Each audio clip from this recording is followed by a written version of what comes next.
The president has put some of his top aides, his top cabinet secretaries in tough positions. I got into it in an exchange with Mike Pompeo trying to back up some of what the president had said before on Friday. And then over the weekend, Mark Esper, the president's defense secretary, effectively tried to back up what some of the president's comments had been, that there were 4 embassies under attack. He was put in a position effectively where you could either lie, I guess, or break with the president.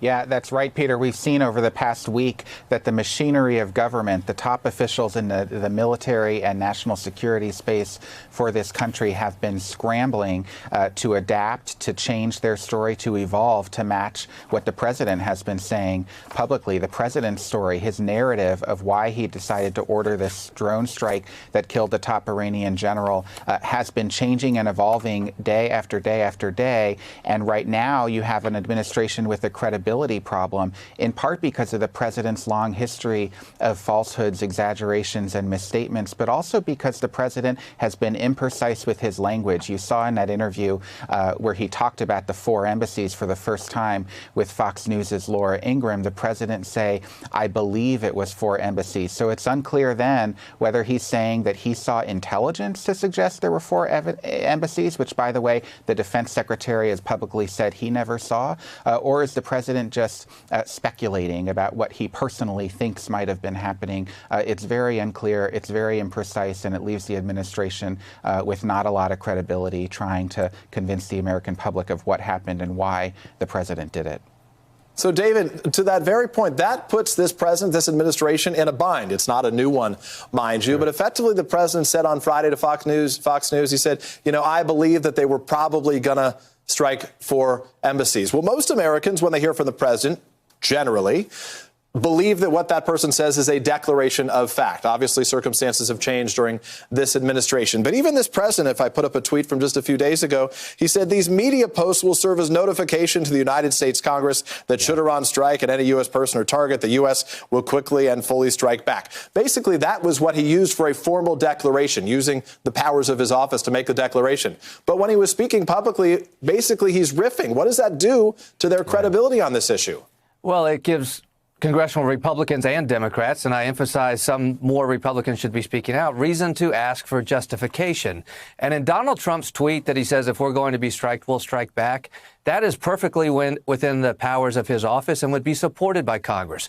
The justification that's being asked for does resolve around this question of whether or not an attack was imminent.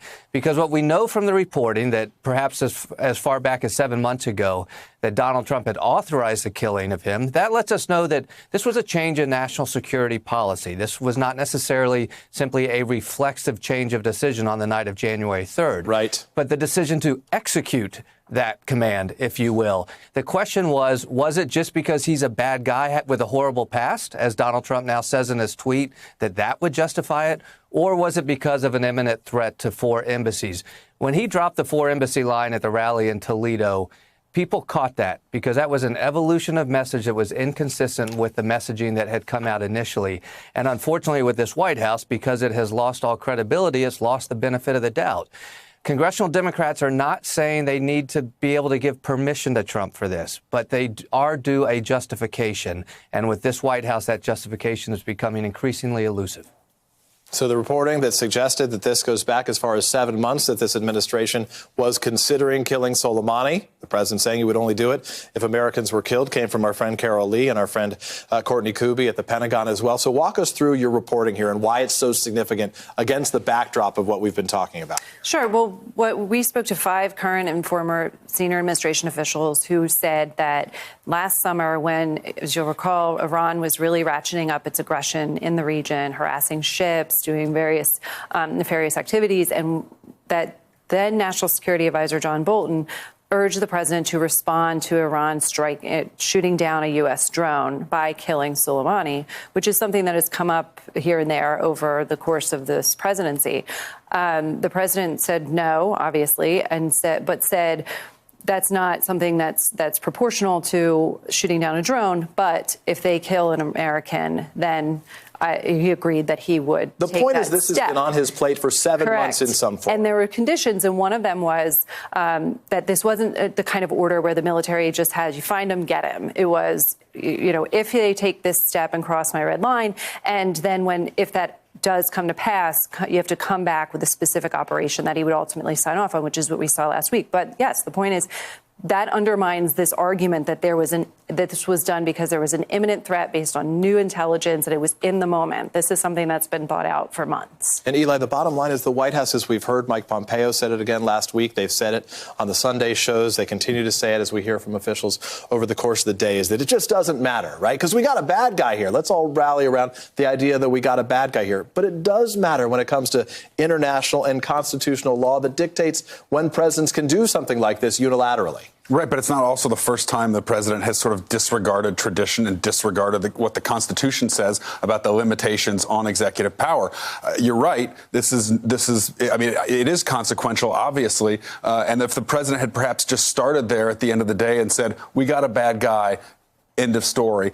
That's at least an argument that you can maintain. Saying that, trying to reverse engineer this idea that there was an imminent threat when you're going to go brief Congress, you don't have evidence of that to present to Congress. And then you can't even get on, send your surrogates out there on TV to maintain that. I mean, we've heard from the president himself at the rally in Toledo. It wasn't just the Fox interview, but at the rally at Toledo when he was talking about invoking this another Benghazi, saying that, you saw what was happening to that embassy, referring to the television images of the protests outside that he saw and didn't want to have another Benghazi happen on his watch. He said at the rally, look, if we let that go, there would have been hundreds of people killed, to cite another example of the president being sort of speculative and imprecise with numbers and estimates. But he's painting a picture in trying to rationalize what could have happened if he hadn't acted. That's another explanation. And whether, something is imminent, right, that's just been in the eye of the beholder. You had Pompeo getting up, and you were there when he was trying to say not knowing when or how this attack was going to take place somehow still qualifies as an imminent attack.